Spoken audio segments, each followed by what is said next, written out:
ضلالة وضلالة في النار. أعوذ بالله السميع العليم من الشيطان الرجيم. بسم الله الرحمن الرحيم. يا أيها الذين آمنوا اتقوا الله حق تقاته ولا تموتن إلا وأنتم مسلمون.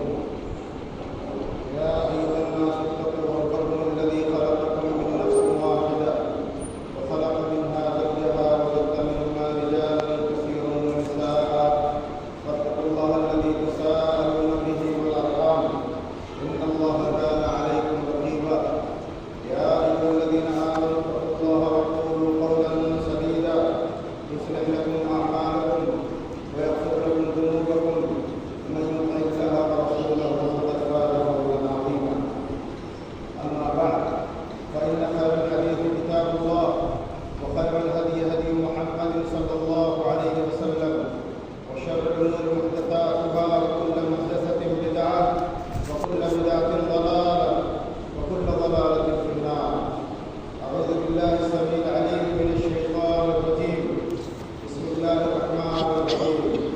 والعصر إن الإنسان لفي خسر إلا الذين آمنوا وعملوا الصالحات وتواصوا بالحق وتواصوا بالصبر. معزز علماء کرام، بزرگوں، نوجوان ساتھیوں، اللہ رب العالمین کا کرم ہے، اس کی توفیق و عنایت سے آج مجھے آپ کے سامنے کچھ باتیں خطبہ جمعہ میں پیش کرنے کی سعادت حاصل ہو رہی ہے۔ اللہ رب العالمین سے دعا ہوں کہ پروردگار عالم اس نشست میں جو گفتگو ہو کتاب و سنت کی روشنی میں ہو، اور سب سے پہلے مجھے اس پر عمل کی اطلاع اپنی مراد کو اس پر عمل کی توفیق عطا فرمائے۔ میں نے ابھی آپ کے سامنے قرآن کریم کی ایک نہایت مختصر صورت کی تلاوت کی ہے۔ یہ صورت بڑی اہمیت کی حامل صورت ہے۔ اس کی آیتیں مختصر ہیں مگر اس کے معانی عظیم ہیں۔ اس چھوٹی سی صورت کے اندر اللہ جل جلالہ نے انسان کو زندگی گزارنے کے لیے، انسان کو اس دنیا کے اندر ایمان و عقیدے کی راہ پر چلنے کے لیے جو اصول ہوتے ہیں وہ تمام اصول اس کے اندر بتا دیے ہیں۔ امام شافعی رحمۃ اللہ علیہ نے اسی صورت کے متعلق فرمایا تھا کہ یہ وہ صورت ہے لو ما انزل اللہ حجۃ علی الناس، کہ اگر اللہ رب العالمین انسانوں کے اوپر اس صورت کے علاوہ قرآن مجید پورا نازل نہ کرتا لکفتہ، تو یہ صورت ان کے لیے، ان کے اوپر حجت کے لیے کافی ہوتی۔ بھائیو، یہ وہ صورت ہے، صحابہ کرام اس کو پڑھتے تھے، اس میں غور و فکر کرتے تھے، اس پر عمل کرتے تھے، اور حدیث میں آتا ہے کہ جب دو صحابی کہیں اکٹھا ہوتے تھے تو اس وقت تک الگ الگ نہیں ہوتے تھے، یعنی اس کو چھوڑ کر کے گھر نہیں جاتے تھے جب تک کہ ان میں سے ایک دوسرے کو یہ صورت پڑھ کر کے سنا دیتے تھے۔ وہ کون سی صورت ہے؟ وہ سورۃ یاسین۔ امام شافعی رحمۃ اللہ علیہ فرماتے ہیں کہ یہ وہ صورت ہے جس کے تعلق سے لوگ انتہائی غفلت کا شکار ہیں، اس کی قدر نہیں کر رہے ہیں۔ اس صورت کی میرے بھائیوں بڑی عظیم صورت ہے، بڑی اہمیت کی حامل صورت ہے۔ اللہ رب العالمین نے اس کے اندر ہمیں جو نصیحتیں کی ہیں وہ بہت ہی اہمیت کی حامل ہیں۔ سب سے پہلی چیز اللہ رب العالمین نے قسم کھاتے ہوئے فرمایا والعصر، زمانے کی قسم۔ اب اس کے اندر آپ دیکھیں، عصر کہتے ہیں زمانے کو۔ اس کے اندر دو پوائنٹ ہے جو میں بتانا چاہتا ہوں، دو نقطے۔ پہلا نقطہ یہ ہے کہ اللہ رب العالمین نے کہا والعصر، زمانے کی قسم، تو زمانہ تو مخلوق ہے۔ اللہ رب العالمین نے کہا والشمس، سورج کی قسم، والضحیٰ،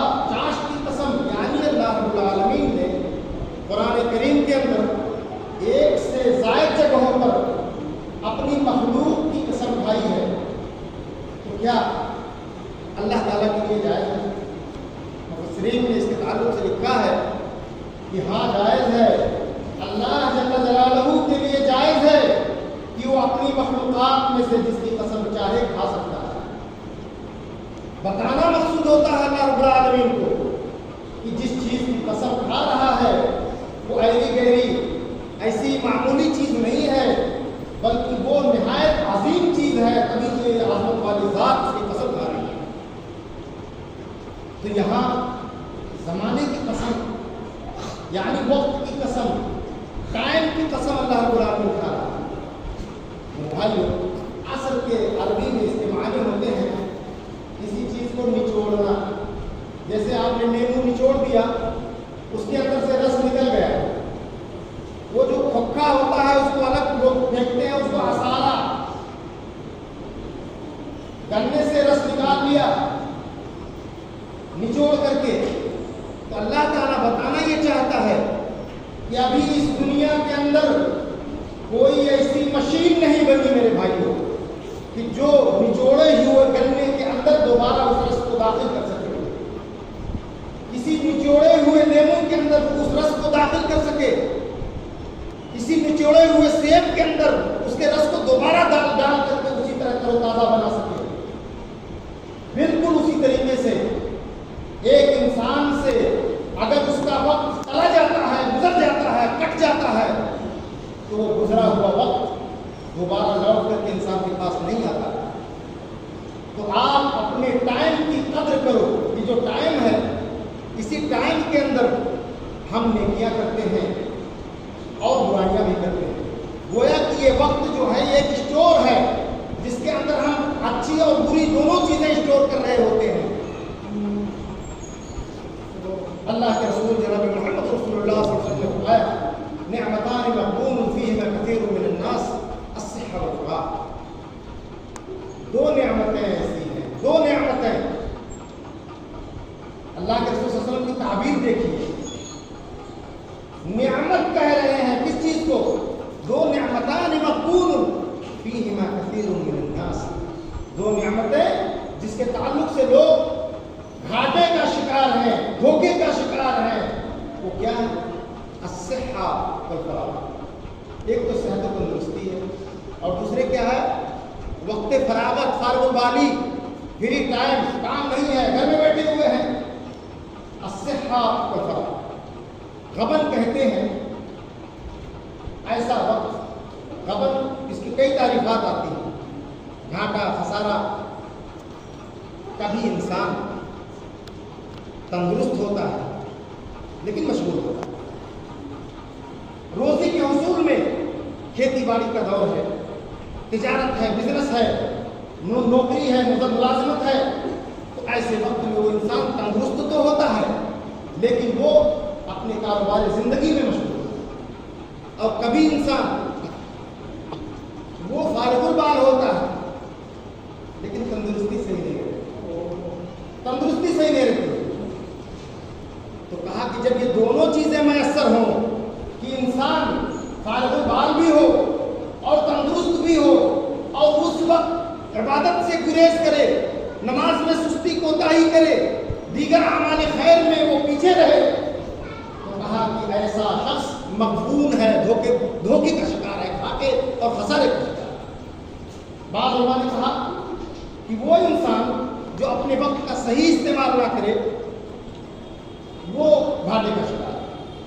تو یہاں نبی پاک صلی اللہ علیہ وسلم نے وقت کو نعمت سے تعبیر کیا، نعمتان مغبون فیہما کثیر من الناس الصحہ والفراغ۔ تو میں یہ کہہ رہا تھا کہ رب العالمین نے قسم کھائی کس کی؟ مخلوق کی۔ کیا ہمارے لیے بھی جائز ہے کہ ہم مخلوق کی قسم کھائیں؟ نہیں میرے بھائی، وہ صرف اللہ کے لیے روا ہے، وہ کھا سکتا ہے۔ ہم اللہ کے علاوہ کسی کی بھی، چاہے وہ نبی ہو، ولی ہو، پیر ہو، شہید ہو، بہت سارے لوگ محبت میں اپنی بیویوں کے سر کی قسم کھاتے ہیں، ماں کی قسم کھاتے ہیں، باپ کی قسم کھاتے ہیں، دھرتی ماں کی قسم کھا رہے ہوتے ہیں۔ یہ جتنی قسمیں ہیں سراسر باطل اور لغو ہے، بلکہ شرک ہے۔ اللہ کے رسول صلی اللہ علیہ وسلم نے فرمایا من کان حالفا باللہ فلیحلف باللہ، کہ جو जो आदमी उसमें कहा यसमुत, अगर खाओ तो अल्लाह की कसम खाओ वरना चुप। मेरे भाइयों, कसम इंसान के लिए जायज़ नहीं है कि वो अल्लाह के अलावा किसी और की कसम खाए। अब आगे चलते हैं। इस सूरत के अंदर अल्लाह रब्बुल आलमीन ने फरमाया वल अस्र इन्नल इंसान लफी खुस्र, इंसान घाटे और खसारे। इन्नल इंसान लफी खुस्र, खसारा इसकी तफसीर में मुफस्सिरीन लिखते हैं कि खसारे से कोई खसारा मुहद्दद नहीं है, किसी भी नौइयत का खसारा हो सकता है, आम है।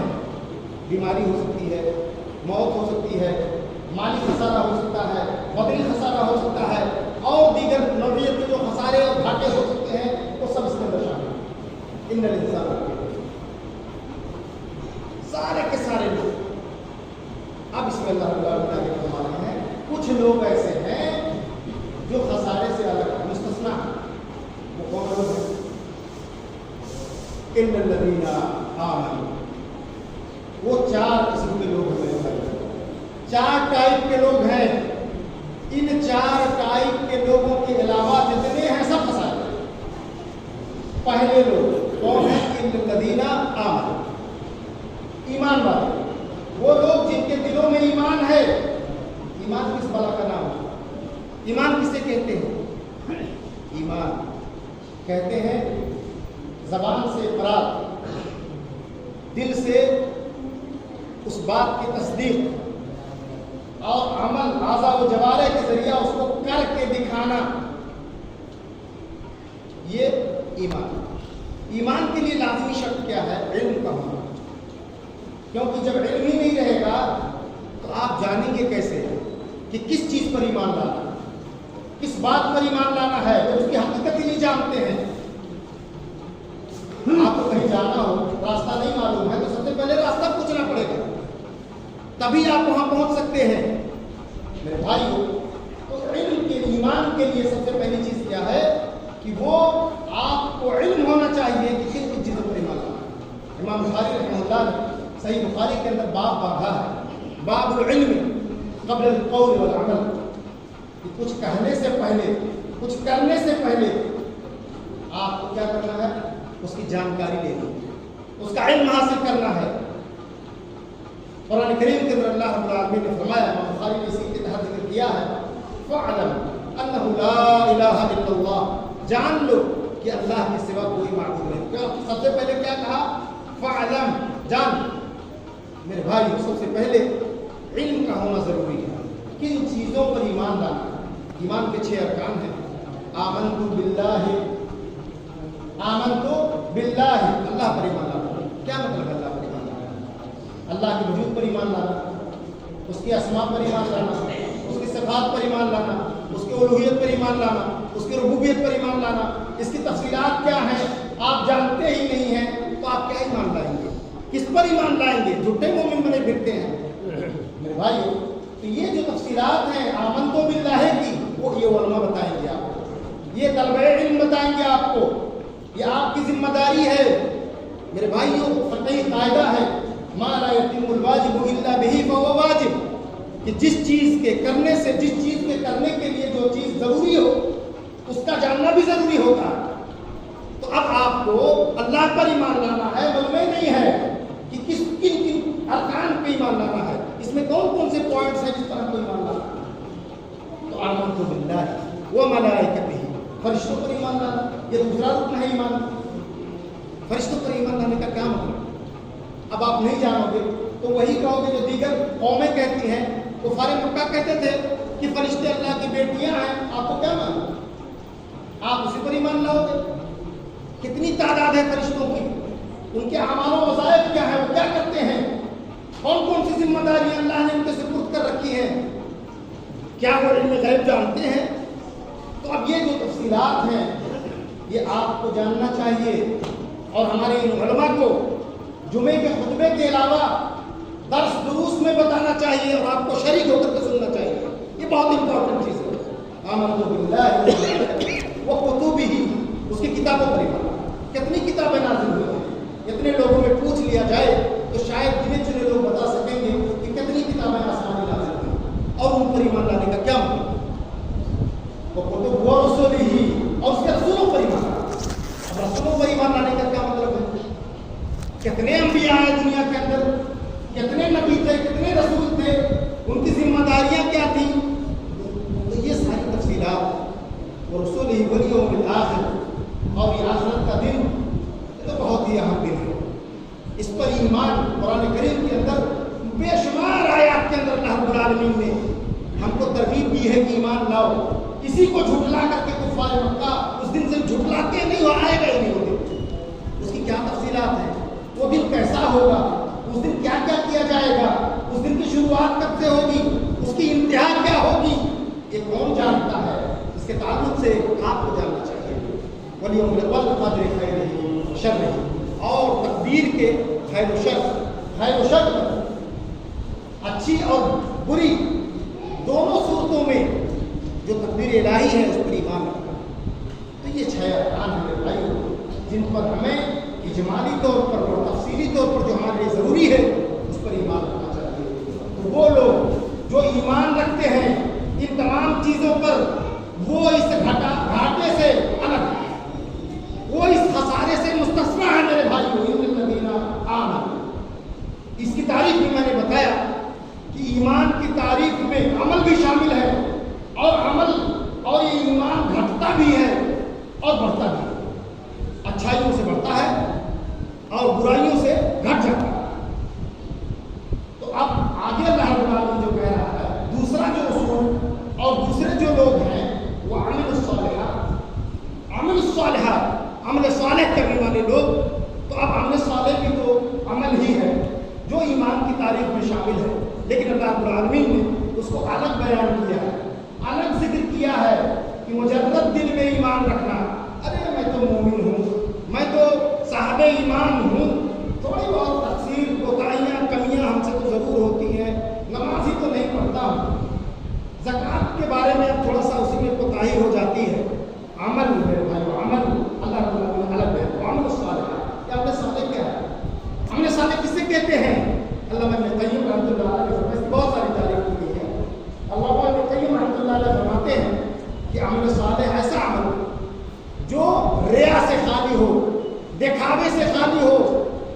میرے بھائیو، دوسرے علماء نے تعریف کی ہے کہ وہ تمام معمولات جس کے کرنے کا حکم دیا رب العالمین نے، جس کی دلیل قرآن اور سنت کے اندر موجود ہے، اور وہ تمام اعمال جس سے روکا گیا ہے اور اس کے دلائل موجود ہیں کتاب و سنت کے اندر، ان چیزوں کو کرنا اور ان سے رک جانا، یہی عمل صالح ہے. ان الذین آمنوا وعملوا الصالحات، عمل صالح کب قبول ہوگا، کیسے قبول ہوگا، اس کے کیا شرائط ہیں؟ کرنے کو تو سبھی کرتے ہیں، بغیر نیت کے کرتے ہیں. میرے بھائی، فضیل ابن عیاض رحمہ اللہ بڑے مشہور عالم گزرے ہیں، ڈاکو تھے. ڈاکہ زمین چھوڑ کر کے وہ انہوں نے عبادت و ریاضت اور حصول علم کی راہ اختیار کی. بہت بڑے محدث، بہت بڑے فقیہ، بہت بڑے علامہ ہوئے. ان سے پوچھا کسی نے قرآن کی ایک آیت کریمہ، تبارک الذی بیدہ الملک وہو علی کل شیء قدیر الذی خلق الموت والحیاۃ لیبلوکم ایکم احسن عملا.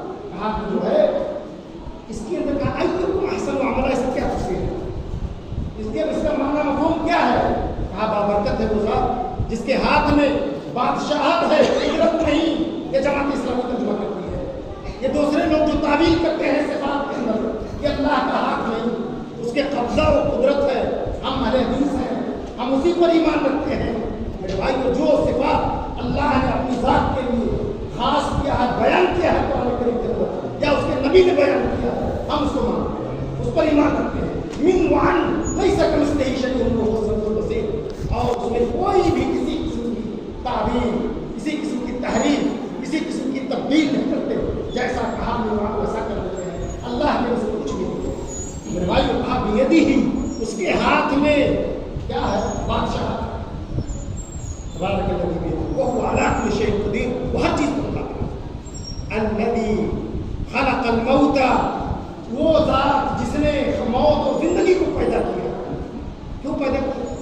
کیا مقصد ہے اس کا؟ لیبلوکم ایکم احسن عملا، تاکہ آپ کو آزمائے، آپ जांचे परखे कौन आप में से अच्छा अमल करने वाला है। अच्छा अमल क्या है?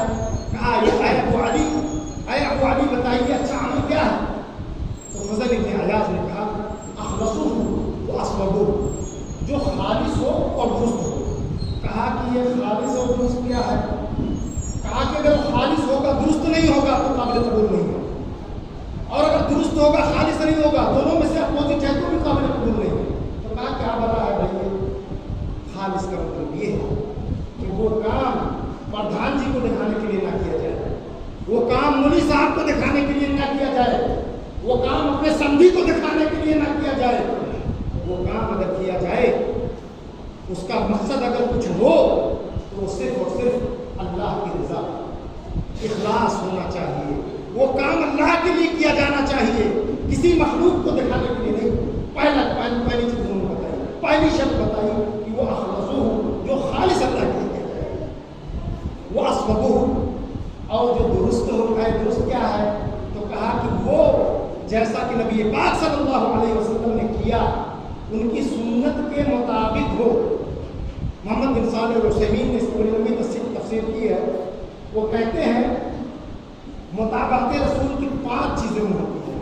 जिन्स, सबसे पहली चीज़ जिन्स, जो काम आप कर रहे हो वो जिन्स इबादत साबित हो किताब सुन्नत से। जी नमाज है, नमाज की जिन्स से, जैसे नवाफिल है, तहज्जुद है, क़यामुल लैल है, फर्ज़ नमाज वगैरह है, उसी जिन्स की इबादत को साबित हो, जिस उस जिन्स से हो। और उसके बाद कद्र, कितना करना है। अगर बढ़ाओगे तो मसीहियों के जैसे हो जाओगे, क्योंकि मसीहियों ने कहा कि इतना नहीं इतना करेंगे, वो बढ़ा दिया उन्होंने। अब हटाओगे तो यहूदियों की तरह हो जाओगे।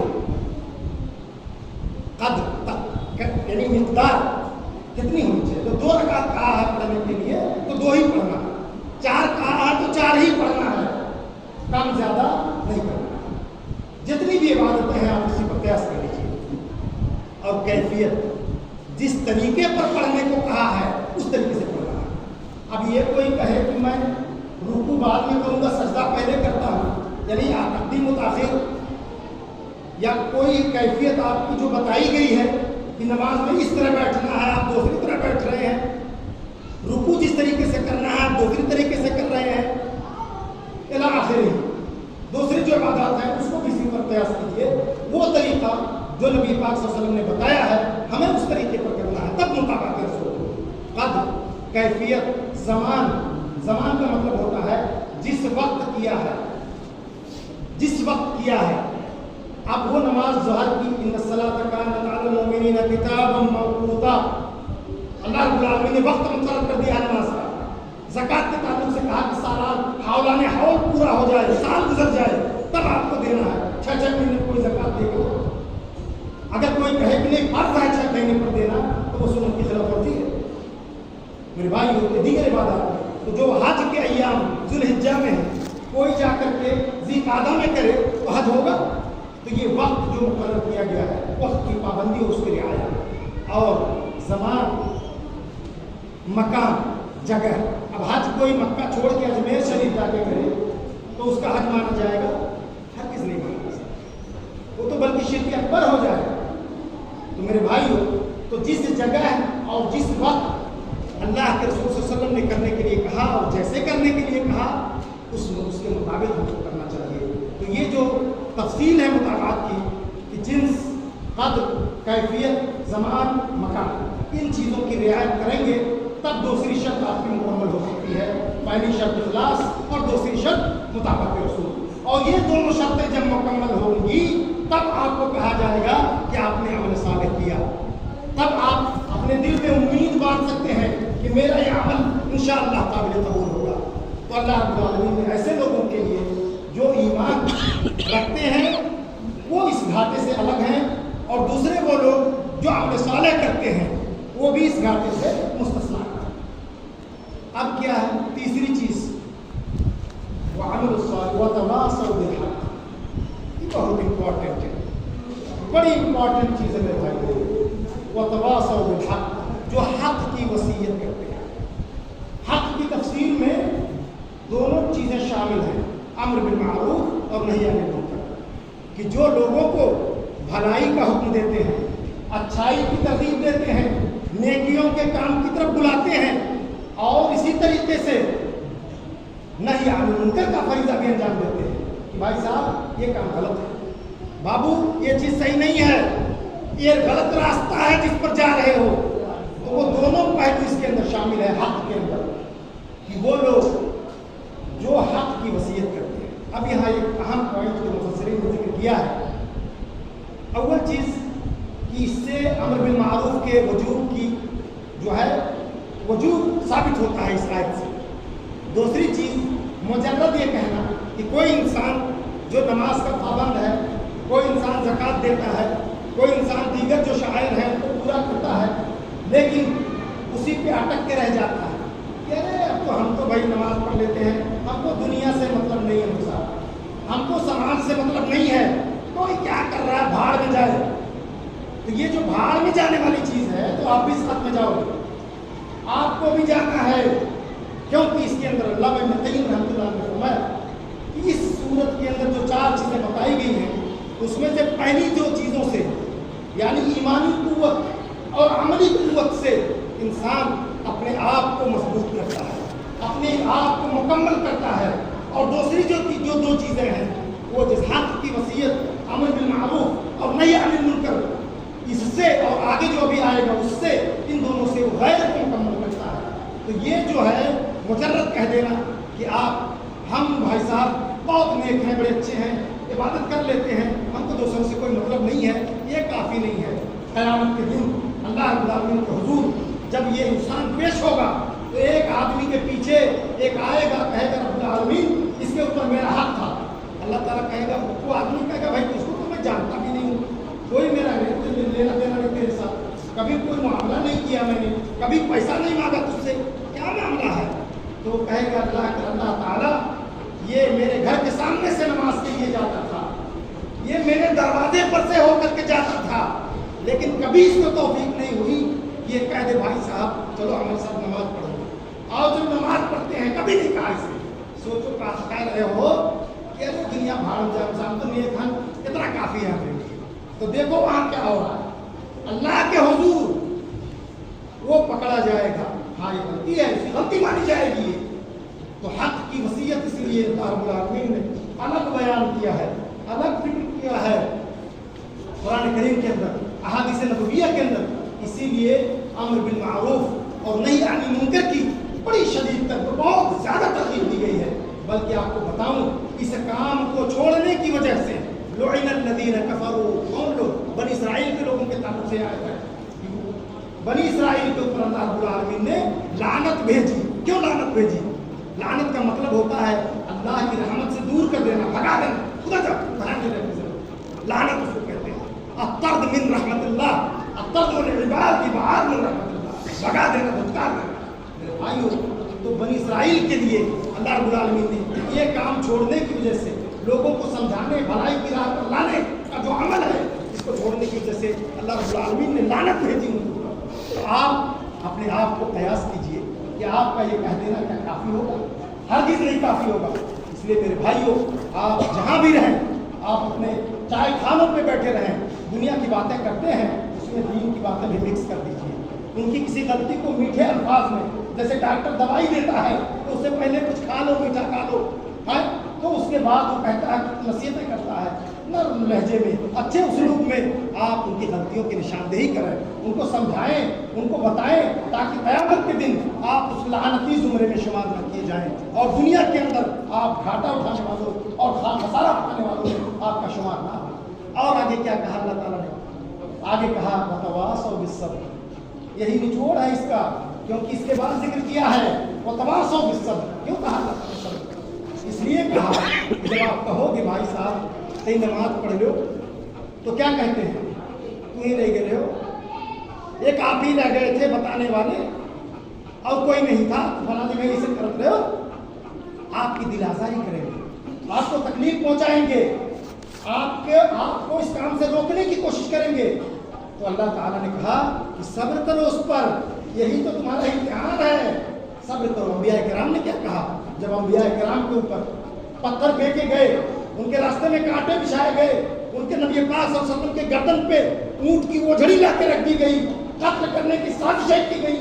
उस वक्त अल्लाह के रसूल सल्लल्लाहु अलैहि वसल्लम ने फरमाया था, कुरान करीम ने जिक्र किया, वलनस्बिरन्न अला मा आदैतुमुना, अरे भुला जाओ कि मैं ये राह दावत छोड़ दूंगा, मैं तुमको समझाना छोड़ दूंगा, बोल जाओ, मैं समझाऊंगा। वलनस्बिरन्न, जितना चाहो, जिस कदर चाहो मुझे तकलीफ पहुंचाओ, मैं सब्र करूंगा, हैं तुम्हारी तकालीफ को बर्दाश्त करूंगा।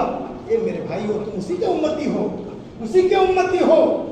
तो आज हमारा ये समाज, आज हमारा ये गांव बुराइयों के दहाने पर है मेरे भाइयों। यहाँ इल्म की रोशनी इस गांव से, ये पूरा इलाका, अभी हम कल बात कर रहे थे कि हमारा गांव इस पूरे इलाका मर्चबाग में सबसे ज्यादा आलिमों के लिए मांग करता था। आज बरसों से इस गांव में एक भी आलिम नहीं निकला, कोई आलिम नहीं निकल रहा। हमारी नस्लें, नौजवान नस्लें ये शराब नोशी करती हैं, हमारी नौजवान नस्लें ये जुआ खेलती हैं, हमारी नौजवान नस्लें अय्याशी बिटिया भगा के लाती हैं। कहाँ गए कौन सोचेगा इसके बारे में? सब नंगे हैं आप लोग, ये उलमा भी नंगे और ये आप भी नंगे।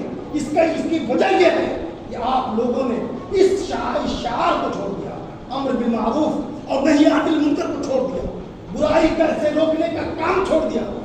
आप जोड़ तोड़ का काम करते हो, आप दुनिया बनाने में लगे हुए हो। हम अपने को देखें, दूसरे से हमको कोई मतलब नहीं है। मेरे भाइयों, आपका ये सोचना, ना सिर्फ वो बिटिया भगाने वाला, वो जुआ खेलने वाला, वो शराब नोशी करने वाला, ये लोग गुनहगार हैं। तो मैं कसम खा कर कहता हूँ कि आप भी गुनहगार हो और आप भी पकड़े जाओगे, बच नहीं सकते। आपके सजदे, आपके रुकू, आपकी नमाजें ये कुछ काम नहीं आने वाली हैं। ये माथे पर जो आपके घाटे पड़े हुए हैं, आप अपने आप को बचा नहीं सकते अल्लाह से। भाइयों, आपको सोचना होगा, अम्र बिल मारूफ और नही अनिल मुनकर का फरीजा आप इसको अदा कीजिए, अपने बच्चों को समझाइए, फिर से दारुस्सलाम के आधे रास्ता को वापस लाइए। यही इसका इलाज है। बच्चों को शरई तालीम दीजिए, दीन की तालीम दीजिए, उसके बाद देखिए फिर हमारा गांव कैसे पिछले दौर में जाता है। हम लोगों ने, आप ही ने हमको पढ़ाया है, आज हम आपके सामने बोल रहे हैं। कहाँ गए आपके अंदर आपका हथियार क्यों कुंद हो गया? आपने हमको पढ़ा के इस काबिल बनाया कि आज हम आपके सामने बोल रहे हैं। आज वही आप हैं, लेकिन ये नस्ल बर्बाद क्यों हो रही है? क्यों हो रही है? ये सोचने की चीज है। इसके बारे में आप गौर करो, ठंडे दिमाग से सोचो, अपना फायदा सिर्फ मत सोचो, समाज का फायदा सोचो, इस गांव का भला सोचो, इन नौजवानों का भला सोचो जो क़यामत के दिन आपका गिरबान पकड़ेंगी। मेरे भाइयों, तो ये चौथी सिफत जो थी, इस पर सब्र करना, ये चार उसूल कि जो है ईमान कि एक मोमिन होना चाहिए, पहला उसूल। दूसरा उसूल आमन तो भी ये क्या कहते हैं, लल्लज़ीना आमनू व अमिलुस सालिहात, और अमल सालेह करो, अच्छे काम करो, और आगे कहा कि दूसरों को भी इसकी तरगीब दो। ये तीसरा उसूल अम्र बिल मारूफ और नही अनिल मुनकर। और चौथा उसूल ये है कि ठीक है, आप कहोगे तो तकलीफें पहुंचेंगी, तो उस पर आप सब्र करो। मेरे भाइयों, ये सूरत का खुलासा है। इस पर गुफ्तगू की जाए, इस सूरत पर, तो घंटों की जा सकती है, बहुत सी मिसालें दी जा सकती हैं। ये सूरत के अंदर मोतियों का खजाना, इल्म और मारिफत का खजाना भरे हुए हैं, ठोस ठोस करके। इसके बारे में गुफ्तगू के लिए घंटों दरकार है। मैंने तो बस इसको पूजे में बंद करने की कोशिश की है, उसका खुलासा पेश किया है। मेरे भाइयों, तो कहने का मतलब यह है कि हमें इस सूरत पर संजीदगी के साथ गौर करना चाहिए, और इसके अंदर जो मफाहिम और जो मानी और उसके अंदर जो नसीहतें हमारे लिए अल्लाह रब्बुल आलमीन ने की हैं, हमें उस पर अमल करना चाहिए। इसी में हमारे लिए दुनिया के अंदर फ़ायदा है, दुनिया के अंदर तरक्की है, दुनिया के अंदर कामयाबी है, और जो है आखिरत के अंदर भी अल्लाह रब्बुल आलमीन इसका बेहतरीन बदला अता फरमाएगा। अल्लाह से दुआ है कि परवरदिगार आलम हम तमाम लोगों को, हम सबको सही तौर पर इस्लाम की तालीमात पर अमल करने की तौफीक अता फरमाए। अल्लाह रब्बुल आलमीन हमें अपने लिए और अपने अहल आयात के लिए और इस गांव के लिए हमें सही ढंग पर, सही खुतूत पर सोचने की